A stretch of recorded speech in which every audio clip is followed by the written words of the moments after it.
Are AC/DC done? Is this the end of AC/DC? This is the question that I'm going to answer watching this next video, and I'm going to give you my professional opinion on where I think AC/DC are at in 2025. My name is Peter Vox, and I'm the director and principal teacher of Vox Singing Academy, and that was established in 1993 here in beautiful Melbourne, Australia. If we could help you or someone that you know with their singing, that's what we pride ourselves on, is to give result-driven singing lessons in 3 weeks. If you follow the teacher's instructions, check out the links below for more info. We give online worldwide singing lessons, also numerous studios throughout Australasia. Is AC/DC done? I know a lot of other bands, we're doing final tours. Guns N' Roses, Motley Crue were meant to be doing one, but they've now cancelled that. Aerosmith was going to do one before Steve Tyler fractured his larynx. And AC/DC, they're still going. Obviously, AC/DC, huge band, Australian band. We're based in Melbourne for a while. We've got AC/DC Lane here in just off Flinders Street. Please, if you're visiting Melbourne, go and see it. It's got a big mural of Bon Scott up there and lots of different graffiti artwork of the band members of AC/DC. They're a legendary band, and being Australian, particularly growing up in the 70s and 80s, we were force-fed AC/DC, Cold Chisel, Australian Crawl, Skyhooks, because they were just on high rotation on the radio all the time.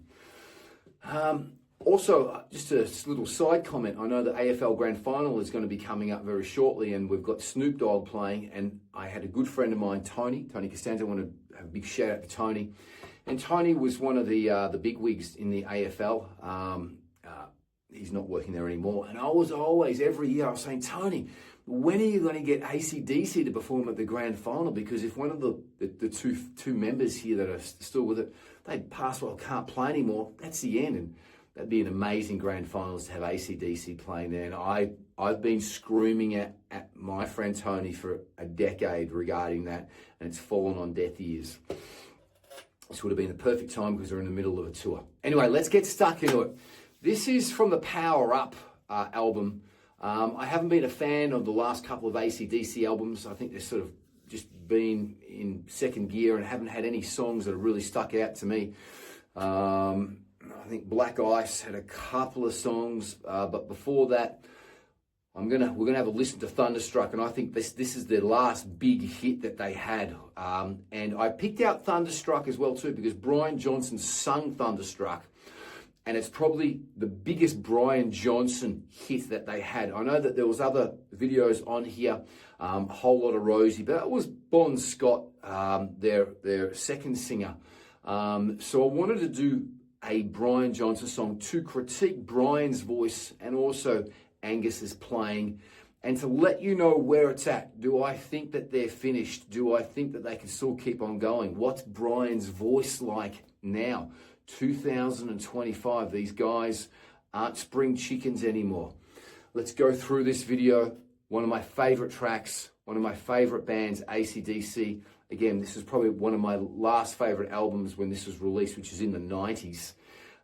After that, I lost interest in AC/DC. I don't think that they released the quality of songs that they did on the previous albums. But again, that's just my personal point of view. I know that's probably sacrilege saying that in Australia, but let's get stuck into this next video. Let's watch Thunderstruck live. The 24th of the 7th, 2025, so it was only last month.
All right, let's push pause there.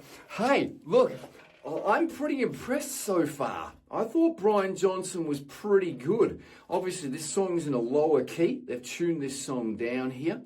The band sounds great. I thought Brian was pretty good there. He was singing, he was cutting things short. He's still singing it in true voice. It's in a lower key. His voice was actually gravelier and huskier when he was singing the lower parts. When he went higher, his voice seemed to sort of free up a little bit more. He still looks like really stiff and rigid, and he looks like he's been enjoying the good life.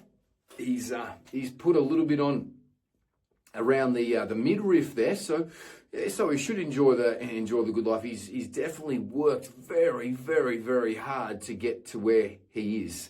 The whole band has. The band sounds great.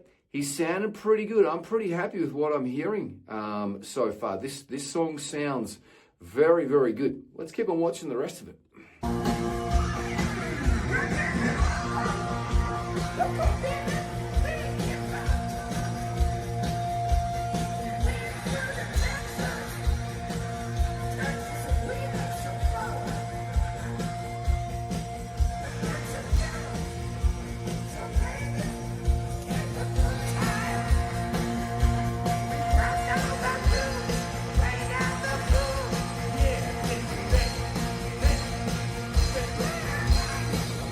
Okay, so just that verse then, Brian was, he was kind of swimming around the melody and he was going for nearly the lower notes.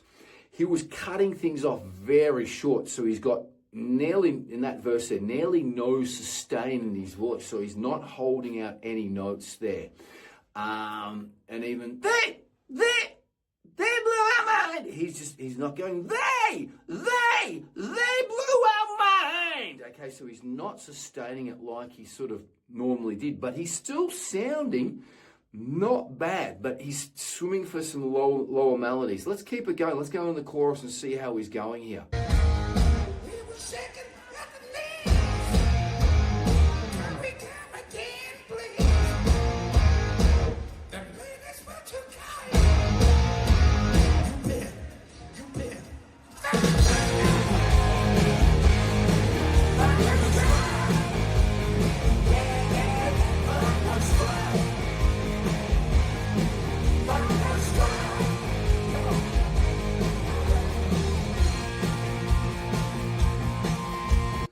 I thought the chorus was very good then. The Thunderstruck was great. That's what I'm saying. It's like he's sort of the middle or lower part of his range. It seems like he's having a bit of trouble there. But when he sings that higher part, his voice seems to free up when he's doing that. And he's sounding more melodic, not staccato and cutting it off. So the chorus was great there. Let's keep on going.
Okay, so let's summarize things here. I thought that besides the first verse when Brian was really cutting his phrasing short and not really singing it, I thought that the back end of that Brian's singing was quite good. The chorus on that was very good, and I thought that he was cutting it and doing a good job of it. Not phenomenal, but it was pretty good, okay, for his age. The band, phenomenal. Obviously, the rhythm section, the bass player, the drummer, the rhythm guitarist, very tight in the pocket. The drummer's amazing. So there's no issues with the rhythm section of the band. Angus, slowed down a lot. Again, he's not a young man. And it looks like he's in slow motion when he's doing all this type of stuff, not moving around. From what I remember of them in, and I've seen them in the 80s and the 90s and 2000s on numerous tours. I personally wouldn't go and see them on this tour. I want to remember them for their glory days when I've seen them, particularly in the 80s and 90s. They were an amazing live band, phenomenal. Seen them on the Blow Up Your Video tour and the Ball Breaker tour, and that they were absolutely fantastic. Great memories of those two tours there. Are AC/DC done? If they lose Brian Johnson or Angus Young, they will be. Because they're really the two only original members, even though Brian Johnson's the third lead singer. As I said, I personally wouldn't go and see them, and that's probably sacrilege in Australia.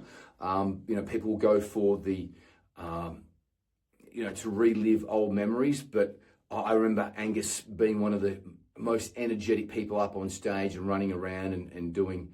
And I want to remember Angus for that, and Brian as well too, So that's my opinion on them. I definitely think that they're still warranted to go around and tour. They've got the hits, they've got the following, they've got a cult following. So I think they'll still keep on going. This obviously isn't going to be a final tour. I think they'll say when they're going to be doing a final tour, but I'd be saying that the way that they're performing at the moment, Angus and Brian, I'm going to be saying that a final tour would need to be done, I would be saying in the next couple of years at least. So that's my opinion. Still great value there. I'm surprised that this video clip was also in the lights, in daylight. Because I know that AC/DC rely on a lot of lights and props and different things like that, but I'm sure it's probably getting dusk then, but it looks like it's still very, very, very light there. So it looks like it's going to be light there for another hour. So maybe when they finish the show, it'll be dark. Anyway, that's my opinion on AC/DC. Yes, I think they should still keep on going around just for the nostalgia point of view. They're obviously a huge money-making outfit. They've sold out two shows at the MCG, which it's a huge arena. It would have to hold 100,000 people with the floor in the stadium going around. I know a good mate of mine's transport company is bringing the trucks in. There's 200 trucks worth of equipment, so it's a huge production. And Amel and the Sniffers are supporting. So I gave Amel some lessons a long time ago at the St Kilda studio. But they're a great rock and roll band, Amel and the Sniffers. Check them out. That's all I've got. I hope that you enjoyed that. If you think that I've missed anything, be polite. Put it in the comments below. If you want me to do a react video or are they done? Is their voice done video? Put it in the comments below. I'd love to hear your comments there. If you like this channel, click like, thumbs up, click subscribe. If we, most importantly, can help you or someone that you know with this singing, we'd be absolutely honored. Check out the links below. We give online singing lessons worldwide, 7 days a week. We also offer private face-to-face lessons at our numerous studios throughout Australasia. Peace and much love. Be good to each other. Until the next video, bye for now.